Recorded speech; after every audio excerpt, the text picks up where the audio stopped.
Великолепнейший старт берет спортсмен под номером 602.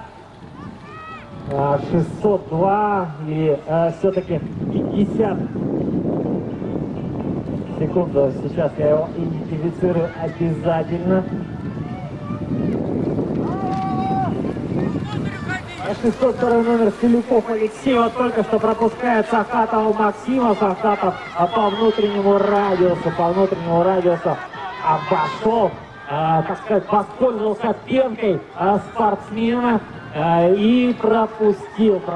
И Сахатов, представитель города Санкт-Петербург, опять же, не крутя педали, он на заметку тренер, финиширует впереди. А на второй позиции Селюков Алексей и третий